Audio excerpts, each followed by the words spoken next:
देख रहे हैं इंडार्क राजकुमार के साथ। इंडार्क में आज की कहानी का शीर्षक है तपती दोपहर। तो चलिए बढ़ते हैं आज की कहानी की ओर। उस भरी दोपहर में जब मैं ट्रेन से उतरा तो सूरज आसमान से आग बरस रहा था। स्टेशन पर भी गहरी खामोशी थी और मुझे अभी भी यहाँ अगले 2 घंटे गुजारने थे, क्योंकि मेरी अगली ट्रेन 2 घंटे बाद की थी। मैं ट्रेन से उतरकर आसपास थोड़ी छांव वाली जगह ढूंढने लगा ताकि मैं इस चिलचिलाती धूप से बच सकूं। मगर स्टेशन पर 5 से 7 मिनट घूमने के बाद भी कोई ऐसी जगह नहीं मिली। पूरा का पूरा स्टेशन ही सूरज की गर्मी से तप रहा था। मैं एक दीवार की आड़ में बैठ तो गया, मगर गर्मी इतनी हो रही थी कि पसीना लगातार बहे जा रहा था, जिससे प्यास भी खूब लग रही थी। और अगले 15 मिनटों में ही मेरी 1 लीटर की पानी की बोतल भी खत्म हो गई, जिससे मुझे और परेशानी होने लगी। फिर तकरीबन जब आधा घंटा बीता तो मुझे अब फिर से जोरों की प्यास लगने लगी थी। तभी मैं अपनी जगह से उठा और स्टेशन पर पानी खोजने लगा।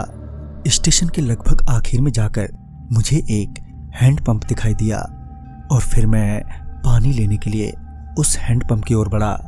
जब मैंने हैंडपंप चलाया तो उसमें से बहुत ही ठंडा पानी निकला, जिसे पीकर ऐसा लग रहा था कि मानो अमृत हो।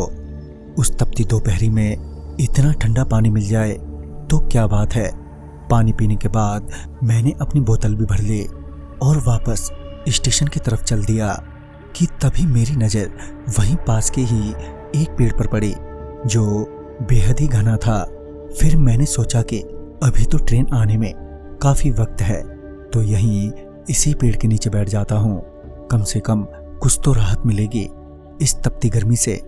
ये सोचकर मैं उस पेड़ के नीचे जाकर आराम से बैठ गया। मुझे उस पेड़ की छांव में बहुत ही अच्छा लग रहा था। साथ ही अब ठंडी ठंडी हवा भी चलने लगी थी। मैं वहीं पर आराम से पसर गया और अपनी ट्रेन के आने का वेट करने लगा। मगर ट्रेन का वेट करते करते मेरी आंख कब बंद पड़ गई मुझे पता ही नहीं चला। और जब मेरी आंख खुले तो काफी रात हो चुकी थी और मैं अब पेड़ के नीचे नहीं बल्कि पेड़ की किसी शाखा पर लेटा हुआ था। साथ ही मुझे ऐसा लग रहा था कि मेरे हाथ पैर भी बांध दिए गए हों। मैं अपने आप को उस स्थिति में देखकर अब हताश हो चुका था।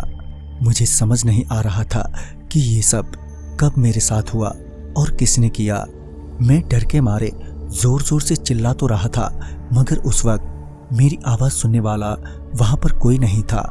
काफी देर तक चीखने चिल्लाने पर भी जब कुछ होता हुआ नजर नहीं आया तो मेरी हिम्मत ने भी जवाब दे दिया और मैं चुप हो गया।